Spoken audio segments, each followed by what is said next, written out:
Next നമ്മൾ പഠിക്കാൻ പോകുന്നത് Kerberos ആണ്. Kerberos എന്ന് പറയുന്നത് ബേസിക്കലി ഒരു ഒത്തൻറ്റിക്കേഷൻ സർവീസ് ആണ്. ഡിസ്ട്രിബ്യൂട്ടഡ് എൻവയറമെൻറ്റിൽ നമ്മൾ പ്രൊവൈഡ് ചെയ്യുന്ന ഒത്തൻറ്റിക്കേഷൻ സർവീസ് ആണ് Kerberos എന്ന് പറയുന്നത്. അതൊരു തേർഡ് പാർട്ടി ഒത്തൻറ്റിക്കേഷൻ സർവീസ് ആണ്. ഇത് ഫോളോ ചെയ്യുന്ന ഒരു ക്ലയൻറ്റ് സെർവർ മോഡലാണ്. ക്ലയൻറ്റ് കാണും, ഒരു നമ്പർ ഓഫ് ക്ലയൻസ് കാണും, നമ്പർ ഓഫ് സെർവേഴ്സ് കാണും. ഇവർ തമ്മിലെ ഒത്തൻറ്റിക്കേഷൻ ഉറപ്പുവരുത്തുന്നതാണ് Kerberosന്റെ മെയിൻ ദൗത്യം എന്ന് പറയുന്നത്. ഇത് ഒരു സെൻട്രലൈസ്ഡ് സിസ്റ്റമാണ് ഫോളോ ചെയ്യുന്നത്. ഇനി അടുത്തത് Kerberosന് 4 റിക്വയർമെൻറ്റ്സ് ഉണ്ട്. ഈ 4 റിക്വയർമെൻറ്റ്സ് ഏതൊക്കെയാണെന്നാണ് നമ്മൾ നെക്സ്റ്റ് ഡിസ്കസ് ചെയ്യാൻ പോകുന്നത്. First one is reliable.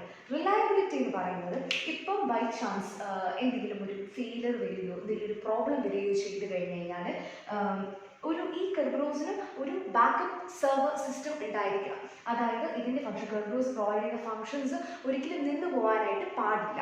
അതാണ് റിലയബിൾ. എന്തെങ്കിലും ചാൻസ് ഓഫ് ഫെയിലിയേഴ്സ് വന്നു കഴിഞ്ഞാൽ അപ്പോൾ അതാണ് റിലയബിൾ. സെക്യൂർ എന്ന് പറയുമ്പോഴത്തേക്കും ഇപ്പം ഈവ്സ് ഡ്രോപ്പിംഗ് അല്ലെങ്കിൽ ഇപ്പോൾ ഇംപേഴ്സണേറ്റിംഗ് വഴിയായി Kerberosന്റെ ഒത്തൻറ്റിക്കേഷൻ ആ ഒരു പ്രൊവൈഡ് ചെയ്യുന്ന ഒത്തൻറ്റിക്കേഷൻ സർവീസിന് ഒരു പ്രോബ്ലം ഉണ്ടാവാൻ പാടില്ല. It should not be vulnerable to attacks. അതാണ് സെക്യൂർ എന്ന് പറയുന്നത്. അപ്പോൾ Kerberos ഒരു വീക്ക് ലിങ്ക് പ്രൊവൈഡ് ചെയ്യാനായിട്ട് പാടില്ല. മൂന്നാമത് സ്കെയിലബിൾ, അതായത് നമ്പർ ഓഫ് സെർവേഴ്സിനെയും ക്ലയൻസിനെയും അക്കോമഡേറ്റ് ചെയ്യാനായിട്ട് സാധിക്കാം ഒരു Kerberos. ട്രാൻസ്പെറൻറ്റ് എന്ന് പറയുന്നത് ഇപ്പം യൂസർ പാസ്വേഡ് ടൈപ്പ് ചെയ്ത് കയറുവാണ് നമ്മുടെ ഒരു വർക്ക് സ്റ്റേഷനിലോട്ട് കയറുവാണെന്നുണ്ടെങ്കിൽ ആ യൂസറിനെ നോക്കുമ്പോഴത്തേക്കും ഇറ്റ്സ് ജസ്റ്റ് പാസ്വേഡ് ടൈപ്പ് ചെയ്യുന്ന പരിപാടി മാത്രമാണ്. അതിൽ പിന്നെ നടക്കുന്ന ഒത്തൻറ്റിക്കേഷനൊന്നും ഒരിക്കലും യൂസർ അറിയാൻ പാടില്ല. സോ അത് ട്രാൻസ്പെറൻസി പ്രൊവൈഡ് ചെയ്യാൻ പാടില്ല. Kerberosന് 2 വേർഷൻസ് ആണുള്ളത്, വേർഷൻ 4 ആൻഡ് വേർഷൻ 5. അപ്പം വേർഷൻ 4ൻ്റെ ഒരു വർക്കിംഗ് ആണ് നമ്മളിപ്പം പറയാനായിട്ട് പോകുന്നത്. ഇനീഷ്യലി നമുക്ക് ഒരു ക്ലയൻറ്റിലാണ് യൂസർ റിക്വസ്റ്റ് ചെയ്യുന്നത്, സർവീസ് റിക്വസ്റ്റ് ചെയ്യുന്നത് ക്ലയൻറ്റിലൂടെയാണ്. അത് കഴിഞ്ഞിട്ട് സെർവറായിരിക്കും ആ ഒരു സർവീസ് പ്രൊവൈഡ് ചെയ്യുക. ഇതിൻ്റെ ഇടയിൽ വരുന്ന Kerberos എന്ന് വെച്ചാൽ ഒത്തൻറ്റിക്കേഷൻ. അപ്പം അതിൻ്റെ ഭാഗമായിട്ട് 2 കാര്യങ്ങളാണ് Kerberosനുള്ളത്. ഒന്ന് ഒത്തൻറ്റിക്കേഷൻ സെർവറും പിന്നെ ടിക്കറ്റ് ഗ്രാൻറ്റിംഗ് സെർവറും. 2 കാര്യങ്ങളാണുള്ളത്. അപ്പോൾ authentication server is linked to the database. ആ ഡേറ്റാബേസിന് ആക്സസ് ചെയ്യാനായിട്ട് പറ്റും. ഇനിയിപ്പം 1 2 3 4 5 6 6 സ്റ്റെപ്പായിട്ടാണുള്ളത്. ഫസ്റ്റ് സ്റ്റെപ്പ് എന്ന് പറയുന്നത് എന്താണെന്ന് വെച്ച് കഴിഞ്ഞാൽ ഇപ്പം യൂസർ ഇവിടെ നമ്മുടെ വർക്ക് സ്റ്റേഷനിൽ വന്നിട്ട് ഒരു സർവീസ് റിക്വസ്റ്റ് ആണ് ഹോസ്റ്റിൻ്റെ അടുത്ത്. അപ്പോൾ ഇവിടുന്ന് ആ ഒരു സർവീസ് നമ്മൾ റിക്വസ്റ്റ് ചെയ്യാണ് ചെയ്യുന്നത്. അപ്പം ഒത്തൻറ്റിക്കേഷൻ സെർവറിൽ ചെല്ലുമ്പോഴത്തേനും അത് it is basically requesting ticket. എന്തിനുള്ള ടിക്കറ്റ് ഗ്രാൻറ്റിംഗ് സർവീസിലോട്ടുള്ള ടിക്കറ്റാണ് ഇത് റിക്വസ്റ്റ് ചെയ്യുന്നത്. സോ ഇത് റിക്വസ്റ്റ് ചെയ്യുമ്പോഴത്തേക്കും തിരിച്ച് ഇവരെന്താ ചെയ്യുന്നതെന്ന് വെച്ച് കഴിഞ്ഞ് കഴിഞ്ഞാൽ Kerberosന്റെ ഡേറ്റാബേസിൽ നിന്ന് പാസ്വേഡ് എടുത്തിട്ട് അത് ആ ഒരു പാസ്വേഡിനെ വെച്ചിട്ട് ഈ ഒരു TGSന്റെ ടിക്കറ്റ് ആൻഡ് സെഷൻ കീനെ എൻക്രിപ്റ്റ് ചെയ്തിട്ടായിരിക്കും എങ്ങോട്ട് അയക്കുന്നത്, ക്ലയൻറ്റിലോട്ട് അയക്കുന്നത്. ക്ലയൻറ്റിൽ നിന്ന് ഫസ്റ്റ് റിക്വസ്റ്റ് പോകുന്നത് ASലോട്ട്. ASന് എന്താണ് ചോദിക്കുന്നത്, ടിക്കറ്റാണ് ചോദിക്കുന്നത്. TGSന്റെ ടിക്കറ്റ് ചോദിക്കും. തിരിച്ച് ഈ ഒരു ക്ലയൻറ്റിൻ്റെ പാസ്വേഡ്, ഡേറ്റാബേസിൻ്റെ പാസ്വേഡ് വെച്ച് എൻക്രിപ്റ്റ് ചെയ്ത് ടിക്കറ്റും സെഷൻ കീയും കൂടെയാണ് നമ്മൾ അയച്ചു കൊടുക്കുന്നത്. So that is the step 2. Step 3 എന്ന് പറയുമ്പോഴത്തേക്കും നമുക്ക് ടിക്കറ്റ് കിട്ടി, സെഷൻ കീ കിട്ടി. ഇനി നമുക്ക് എന്താണ് ആക്ച്വലി വേണ്ടത്, സെർവറാണ് വേണ്ടത്. സോ സെർവറിൻ്റെ ടിക്കറ്റ് നമ്മൾ റിക്വസ്റ്റ് ചെയ്ത് നമ്മൾ 3rd സ്റ്റെപ്പായിട്ട് TGSലോട്ട് നമ്മൾ എന്താണ് റിക്വസ്റ്റ് ചെയ്ത് നമ്മൾ സെർവറിൻ്റെ ടിക്കറ്റ് റിക്വസ്റ്റ് ചെയ്യുകയാണ്. ഫസ്റ്റ് സ്റ്റെപ്പിൽ TGSന്റെ ടിക്കറ്റാണ് റിക്വസ്റ്റ് ചെയ്യുന്നത്. 3rd സ്റ്റെപ്പിൽ സെർവറിൻ്റെ ടിക്കറ്റാണ് നമ്മൾ റിക്വസ്റ്റ് ചെയ്യുന്നത്. അത് കഴിഞ്ഞിട്ട് തിരിച്ച് നമുക്ക് ടിക്കറ്റ് പ്ലസ് സെഷൻ കീ കിട്ടും. ഈ ടിക്കറ്റ്, അതായത് ഇത് സെർവറിൻ്റെ ടിക്കറ്റാണ്, it is noted by V. അപ്പം ഈ ഒരു ടിക്കറ്റ് വെച്ചിട്ടാണ് നമ്മൾ സെർവറിൻ്റെ അടുത്ത് സർവീസ് റിക്വസ്റ്റ് ചെയ്യുന്നത്. ആൻഡ് സെർവറിൻ്റെ ഒത്തൻറ്റിക്കേഷൻ നമ്മൾ 6th സ്റ്റെപ്പിൽ കംപ്ലീറ്റ് ചെയ്യും. So this is the general working of the version 4 Kerberos. ഇനിയിപ്പോൾ നമ്മൾ നോക്കാൻ പോകുന്നത് ഓരോന്നിൻ്റെയും കമ്മ്യൂണിക്കേഷൻ എങ്ങനെയാണ്, എന്തൊക്കെ കാര്യങ്ങളാണ് നമ്മൾ പാസ് ചെയ്യുന്നത് എന്നുള്ളതാണ്.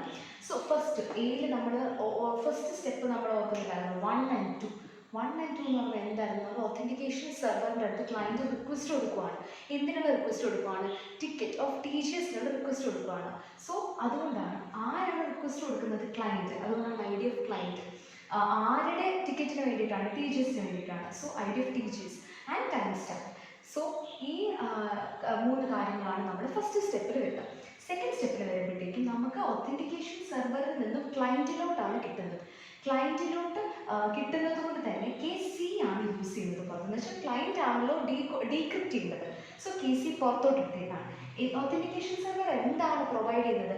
ക്ലയന്റും ടീച്ചേഴ്സും തമ്മിലുള്ള ഇന്ററാക്ഷൻ്റെയാണ്, അല്ലെങ്കിൽ TGSന്റെ ടിക്കറ്റ്, TGSന്റെ ID കാര്യങ്ങളൊക്കെയാണ് നമുക്ക് തിരിച്ച് പ്രൊവൈഡ് ചെയ്യുന്നത്. So key of C, ID of TGS, timestamp to, lifetime to and ticket of TGS, ഇതാണ് നമ്മൾ റിക്വസ്റ്റ് ചെയ്തത്. സോ ഇതാണ് നമുക്ക് തിരിച്ചു കിട്ടുന്നത്. തേർഡ് സ്റ്റെപ്പ് വരുമ്പോഴത്തേക്കും നമ്മൾ ടിക്കറ്റ്, അതായത് ടീച്ചേഴ്സിൻ്റെ ടിക്കറ്റ് നമുക്ക് ഓൾറെഡി കയ്യിലുണ്ട്. അപ്പം ഇനി അടുത്ത് നമുക്ക് എന്താണ് വേണ്ടത്? നമുക്ക് സെർവറിൻ്റെ ടിക്കറ്റാണ് വേണ്ടത്. സോ അതുകൊണ്ട് തന്നെ ID of സെർവർ ആണ് നമ്മൾ കൊടുക്കുന്നത്. അത് V വെച്ചിട്ടാണ് നമ്മൾ റെപ്രസെൻറ്റ് ചെയ്യുന്നത്. ടിക്കറ്റ് ഓഫ് ടീച്ചേഴ്സ്, നമ്മളുടെ ഇപ്പം ടീച്ചേഴ്സിൻ്റെ അടുത്ത് നമുക്ക് ആക്സസ് ചെയ്യാൻ ഓൾറെഡി നമുക്ക് ടിക്കറ്റ് ഉണ്ട്. ആൻഡ് ഒതൻറ്റിക്കേറ്റർ C, ക്ലയൻറ്റ് ഒതൻറ്റിക്കേറ്ററും കൂടെയാണ് നമ്മൾ ഈ 3 പാരാമീറ്റേഴ്സാണ് നമ്മൾ TGSലോട്ട് തേർഡ് സ്റ്റെപ്പിൽ വിടുന്നത്. അത് കഴിഞ്ഞ് TGSൽ നിന്ന് നമുക്ക് ക്ലയൻറ്റിലോട്ട് തിരിച്ചെത്തുന്നത് എന്താണ്? C, TGS, അതായത് നമ്മൾ ഇവിടെ കണ്ട സെയിം കീ തന്നെ വെച്ചിട്ട് നമുക്ക് ഡീക്രിപ്റ്റ് ചെയ്യാം. അപ്പോൾ അതായത് നമുക്ക് ഈ കീ ഓൾറെഡി കയ്യിലുണ്ട്. സോ അത് വെച്ചിട്ട് നമുക്ക് TGSൽ നിന്ന് കിട്ടുന്ന ഇൻഫർമേഷൻ ഡീക്രിപ്റ്റ് ചെയ്യാം. എന്ത് ഇൻഫർമേഷൻ ആണ് നമുക്ക് TGSൽ നമ്മൾ ചോദിച്ചത്? സെർവറിൻ്റെ ടിക്കറ്റ് ആണ് നമ്മൾ ചോദിച്ചത്. സോ C, V, അതായത് ക്ലയൻറ്റ് സെർവർ തമ്മിലുള്ള ഇൻട്രാക്ഷൻ ആണ് നെക്സ്റ്റ്. അപ്പോൾ C, V, ID of V, TS4, അതായത് time stamp 4 and ticket of, ഇതാണ് നമ്മൾ റിക്വസ്റ്റ് ചെയ്തത്. സോ ഇതുണ്ടെന്നുണ്ടെങ്കിൽ നമുക്ക് സർവീസ് അവൈൽ ചെയ്യാൻ പറ്റത്തുള്ളൂ.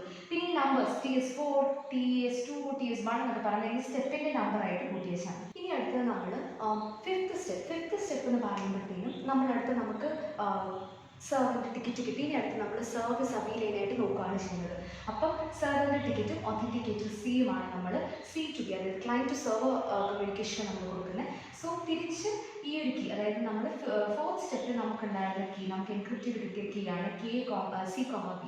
ഈ കീ നമ്മൾ യൂസ് ചെയ്തിട്ടാണ് നമ്മൾ TS5+1 as A mutual authentication ആണ് ഡിനോട്ട് ചെയ്യുന്നത്. സോ സിക്സ്ത് സ്റ്റെപ്പിൽ മ്യൂച്വൽ ഒതൻറ്റിക്കേഷൻ ചെയ്യുന്നു, അങ്ങനെ സർവീസ് പ്രൊവൈഡ് ചെയ്യാണ് ചെയ്യുന്നത്. ഇനി നമ്മൾ ഇത്രയും കാര്യങ്ങളാണ് നമ്മൾ ഇതുവരെയുള്ള പ്രൊസീജിയേഴ്സ് ആയിട്ട് പഠിച്ചത്. ഇനിയിപ്പം ഇതുപോലെ തന്നെ നമ്മൾ ഷോർട്ടായിട്ട് കൊടുത്തിട്ടുള്ള കുറേ ടേംസ് ഉണ്ട്, ടിക്കറ്റ്, ഒതൻറ്റിക്കേറ്റേഴ്സ്, കാര്യങ്ങളൊക്കെ.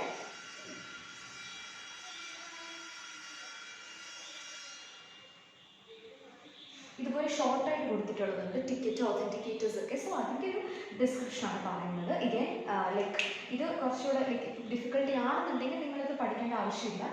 പഠിക്കരുതെന്നല്ല പറയുന്നത്, ഡിഫിക്കൽട്ട് ആണെന്നുണ്ടെങ്കിൽ നിങ്ങൾ ഒരുപാട് സ്ട്രെസ് ചെയ്ത് ഇത്രയും ഇൻഫർമേഷൻ തലയിൽ കയറ്റി വെക്കേണ്ട ആവശ്യമില്ല.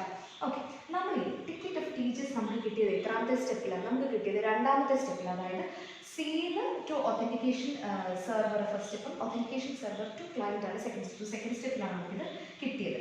സോ എന്താണ് നമുക്ക് കിട്ടിയത്? ടിക്കറ്റ് ഓഫ് ടീച്ചേഴ്സിനകത്ത് K of TGS ഉണ്ടെങ്കിൽ അത് നമുക്ക് എന്താണ് പറഞ്ഞത് ഡീക്രിപ്റ്റ് ചെയ്യാനായിട്ട് പറ്റത്തുള്ളൂ. C to TGS കമ്മ്യൂണിക്കേഷൻ ആയിരുന്നു. സോ ഫസ്റ്റ് നോക്കിക്കേ C ആണ് വരുന്നത്. സോ ആദ്യത്തെ രണ്ടെണ്ണം C വെച്ചിട്ടാണ്, ID of C, AD of C. അത് കഴിഞ്ഞിട്ട് പിന്നെ വരുന്നതാണ് TGS. അങ്ങനെ ID of TGS കൂടി ഇൻക്ലൂഡ് ചെയ്യാണ്. പിന്നെ ടൈം സ്റ്റാമ്പ് ആയിട്ട് ലൈഫ് ടൈം. അടുത്തത് വരുമ്പോഴത്തേനും ഇത് ഫോർത്ത് സ്റ്റെപ്പിലാണ് നമ്മൾ ചെയ്യുന്നത്. സോ ഫോർത്ത് സ്റ്റെപ്പിൽ ചെയ്യുമ്പോഴത്തേനുമാണ് നമുക്ക് സെർവറിൻ്റെ ടിക്കറ്റ് കിട്ടുന്നത്. സോ ഇത് ഡീക്രിപ്റ്റ് ചെയ്യാനായിട്ട് Vനെ ഡീക്രിപ്റ്റ് ചെയ്യാൻ നമുക്ക് KV വേണം. ആൻഡ് എഗെയിൻ അത് ആരുടെ കമ്മ്യൂണിക്കേഷൻ ആയിരുന്നു? ക്ലയൻറ്റ് ടു സെർവറിൻ്റെ കമ്മ്യൂണിക്കേഷൻ ആയിട്ടാണ് നമുക്ക് ആവശ്യമുള്ളത്. ഈ സാധനം സെയിം ഇവിടെ രണ്ടിടത്തും വരുന്നുണ്ട്. ഈ സാധനം, അതായത് V ഇവിടെ വരുന്നുണ്ട്. അപ്പോൾ ഇതിൻ്റെ ബോഡി ഗാർഡ് പോലെയാണ് വരുന്നത്, Cയും Vയും ADCയുടെ. പിന്നെ timestamp and lifetime. Authenticator നമ്മൾ യൂസ് ചെയ്യുന്നത് തേർഡ് സ്റ്റെപ്പിലും ഫിഫ്ത്ത് സ്റ്റെപ്പിലും യൂസ് ചെയ്യുന്നത്. ഇവിടെ യൂസ് ചെയ്യുന്നത് തേർഡ് സ്റ്റെപ്പിൽ യൂസ് ചെയ്യുന്നത്. സോ ആദ്യത്തെ തേർഡ് സ്റ്റെപ്പിൽ വരുമ്പോൾ C to TGS കമ്മ്യൂണിക്കേഷനാണ് നമ്മൾ യൂസ് ചെയ്യുന്നത്.